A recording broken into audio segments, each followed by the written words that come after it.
Is luxury fashion stupid? No. Or yes. Maybe. Roll credits. It's no secret that I'm into luxury fashion. Luxury fashion is fashion that is considered a luxury. It is expensive. The places that sell luxury fashion are the places that dictate all of the trends. They dictate next season's, this season's, last season's. All the trends that you will see that don't come from TikTok have been dictated by fashion houses, which usually are luxury fashion houses. Icky, Prada, Balenciaga, Louis Vuitton, all that stuff. Those are the luxury fashion houses, but they are just fashion itself. Fashion Week is a thing, happens in 4 countries, I was gonna say 3. New York, London, Milan, Paris. I don't know why I forgot, I went to the Milan one. You're always seeing next season's looks and the items that are going to be in store, and they dictate the trends, the aesthetics, what you can base your outfits around if you're into fashion. This is the height of fashion. Celebrities go, models go. It's kind of the dream of anybody who gets into fashion to be in Fashion Week with all of these incredibly famous and popular houses. The stuff from H&M is drip fed down from the luxury fashion houses. They look at what they're doing and they kind of imitate it. Most of the time, they rip it off. Something people say a lot is, that's stupid, I could make that for cheap. That is very reminiscent of modern art. That's kind of how you should view luxury fashion. The big fashion houses should be viewed more like art. It's more about the aesthetic, the materials, what the designer is trying to say with their work, the craftsmanship, the story, the house codes, all that stuff go into it. There is more to it than just the material costs. It's not like a value for money thing. It's like people who buy paintings that are just squiggles. It's more to it than that, not just tax fraud. I get a lot of flack from some people who think that I am just a brand whore and that I like brands and I just buy stuff because it has a brand on it. That's not true. You may go outside with a Marvel character in a t-shirt, or some movie that you like, some comic, some video game, or your favorite color. It's kind of just the same thing. It's what you want to represent to the world. If I like a t-shirt with like a strange little branding on it, like a Prada or like a weird Balenciaga t-shirt, I'm gonna wear that. It's what I want to give out to the world. This is something that I care about. I'm not gonna have Spider-Man on my t-shirt, even though I love Spider-Man. I'm gonna have a fashion house. I don't go out and buy every single thing that comes out.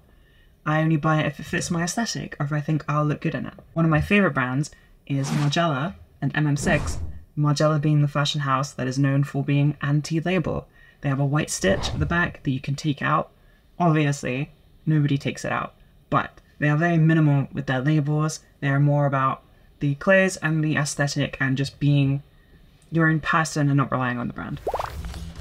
The main reason I give for buying this stuff is it's more environmentally friendly on average. It's not perfect. The way that they treat their, like, you know, factories and suppliers, usually better. Certain things are handmade. Luxury bags are all handmade. Like Gucci bags are handmade in Italy. It's my hobby. I love fashion. I like the aesthetic that these brands are giving out. I like a t-shirt with a Prada logo on it because I like that triangle and I like what the house embodies. Obviously it can be bad. They can make pieces that are very confusing and suck and are ugly. My immediate thought, the Burberry x Minecraft collab, which I still don't understand, unless your 2 favorite things in the world are Burberry and Minecraft, in which it was the best day for you ever. They are a business, so they are going to release things that will just make them money that aren't the best, or maybe the most environmentally friendly, or, you know, artistic. But you can kind of avoid those by using your brain and just buying stuff that you're interested in, or stuff that will last a really long time, things that have stood the test of time. The Birkin bag has been a better investment than tons. It's better than gold, it's better than anything. It's gone up by like 200 to 500%, can't remember, but they're worth like 30k right now. And they used to be like 10k. Good investment. I used to be incredibly poor. My family were very poor. They were poor my whole life growing up, so I understand what it's like to need stuff that is cheap. However, I think that we have moved into a very unhealthy time where everything is cheap, even if it doesn't need to be. If you're looking for a table, a box to keep food for your fridge, like one of those container thingies, a jewelry box, you will get rows and rows of just plastic and cheap and things that are going to fall apart. Just disposable objects. Need to try and be more sustainable. Planet is dying. I know people are probably going to comment that it's not our fault and it's like big businesses, big government. I understand, but it doesn't hurt. We can't go on being like disposable people. So it's nice to have things that are for longer, that stay around, that have kind of like a soul to them, things that you can use for a really long time. And because the craftsmanship is higher and the attention to detail and the care is higher, you can use these things for a really long time.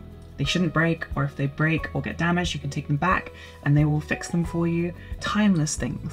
It does really feel nice to have a wardrobe that has value. Not all of the pieces will retain their value, but they don't lose a ton of value. If you keep them in good condition, you can sell these pieces on, or eventually they'll become like retro pieces, which will be sought after. It's really cool to kind of look at your wardrobe and feel proud of your collection. Like it's a collection, not just something that you put on every day and discard. You take care of it. It's like people that collect watches, like my boyfriend, comic books or whatever. You just let it's just that feeling of like you've put time in and effort in and you've got something valuable, you've got something to show for it. Pre-loved is a very good option, and because the items are made so well, they last a long time. My first piece of luxury fashion was a little Gucci messenger bag that I bought secondhand. It was brand new somehow, so it had been worn, but like once, there was nothing wrong with it. It was perfect. I got it for like half the price of what it was supposed to cost. I paid over 3 months. I was psyched. I loved it, and when it arrived, I was hooked. It just was made beautifully. Sites like Vestiaire can come in handy to find pieces that are pre-loved and you can get them for an affordable price. I wouldn't suggest using credit cards to buy stuff that you can't afford. That's a bad decision. I'm obviously not saying go blow your paycheck on Gucci, but I am suggesting you take a moment to consider if you're proud of your wardrobe, if you'd show it off to people and you're psyched about the items that you have. If you have, that's great. If not, you could maybe change that and get in tune with the fashion that you wear, if you care about that. If you don't care and you just watch because you like listening to me talk, thanks, you're the best. This is a video not about trans people or about my boyfriend. That's pretty cool. Thank you for watching.